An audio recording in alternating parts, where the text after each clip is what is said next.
আপনারা স্কুলগুলোতে যেভাবে ধর্মীয় শিক্ষক নিয়োগ না দিয়ে সেখানে গানের শিক্ষক নিয়োগ দিয়ে দেশটাকে টিকটকার বানাতে চাচ্ছেন। দেশের এমনিতেই টিকটকারদের যন্ত্রণায় থাকতে পারছি না, ট্রেনের নিচে গিয়ে পড়ে, গাড়ির নিচে গিয়ে পড়ে, রাস্তার পাশে পড়ে থাকে। কয়েক বছর গেলে দেখবেন ঘরে ঘরে ঘরে ঘরে টিকটকারদের মারামারি শুরু হয়ে যাবে। আমরা বড় আশাবাদী ছিলাম আমাদের এই দেশের স্বাধীনতার পিছনে যে সকল ইসলামপন্থীরা রক্ত দিয়েছেন, আবু সাইদ মুগ্ধরা ইসলামপন্থী ছিলেন, সেই রক্তের বিনিময়ে যারা ক্ষমতায় বসেছেন, আমরা আশা করেছিলাম তাদের কাছ থেকে আর যাই হোক অন্তত ইসলামের উপরে কোনো আঘাত আসবে না। কিন্তু দুঃখের সাথে বলতে হয় ক্ষমতার পরিবর্তন হয়েছে, ক্ষমতাসীনদের পরিবর্তন হয়েছে, দেশের ক্ষমতার পরিবর্তন হয়েছে, কিন্তু দুঃখের সাথে বলতে হয় পূর্বের সেই ফেসিবাদীদের মতো এখন ইসলামের উপরে আঘাত করা বন্ধ হয় নাই, ঠিক কিনা?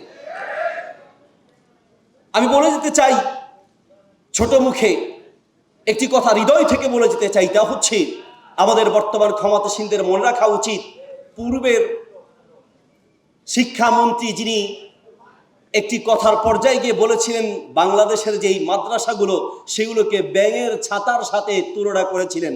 ব্যাঙের ছাতার সাথে তুলনা করে শিক্ষামন্ত্রী টিকতে পারেন নাই। পূর্বের বহু ফেসিবাদী, বহু জালিম ক্ষমতাসীনরাও ধর্মের বিরুদ্ধে গিয়ে ইসলামী মূল্যবোধের উপরে আঘাত করে টিকতে পারে নাই। তারও আগে যদি যাই আমরা দেখতে পাবো ইতিহাস আমাদেরকে শিক্ষা দেয়, ফেরাউন যখন পৃথিবীতে প্রভুত্ব দাবি করতে চেয়েছিল, ফেরাউন তখন চেয়েছিল ইসলামী শিক্ষা বন্ধ করবে, কিন্তু তখনকার মুসলমানরা শিক্ষা প্রতিষ্ঠান বন্ধ হয়েছে, তাদের ঘরগুলোকে শিক্ষা প্রতিষ্ঠান বানিয়েছে।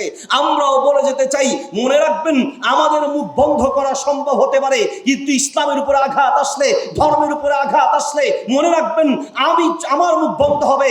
আমার মুখ বন্ধ হলে আমার সন্তান কথা বলবে, আমাদের নাতিপুতি কথা বলবে। প্রত্যেকটা মুসলমানের ঘর থেকে প্রত্যেকটা ঘর আবার ইসলামী শিক্ষার কেন্দ্রবিন্দু হবে ইনশাআল্লাহ, ঠিক কিনা? এখানে আমরা হয়তো সামান্য কয়েকজন মানুষ আমাদেরকে দেখতে পারেন, কিন্তু মনে রাখবেন এখানে এক একজন মানুষের পিছনে কোটি কোটি মানুষ রয়েছে। আপনারা হয়তো মনে করতে পারেন আমাদের হাতে তেমন কোনো মিডিয়া নাই, কিন্তু মনে রাখবেন আমাদের প্রত্যেকটা মসজিদ এক একটা মিডিয়া। আপনারা স্কুলগুলোতে যেভাবে ধর্মীয় শিক্ষক নিয়োগ না দিয়ে সেখানে গানের শিক্ষক নিয়োগ দিয়ে দেশটাকে টিকটকার বানাতে চাচ্ছেন। দেশের এমনিতেই টিকটকারদের যন্ত্রণায় থাকতে পারছি না, ট্রেনের নিচে গিয়ে পড়ে, গাড়ির নিচে গিয়ে পড়ে, রাস্তার পাশে পড়ে থাকে। এই সমস্ত টিকটকারদের যন্ত্রণায় এমনিতে থাকতে চাচ্ছি না, থাকতে পারছি না।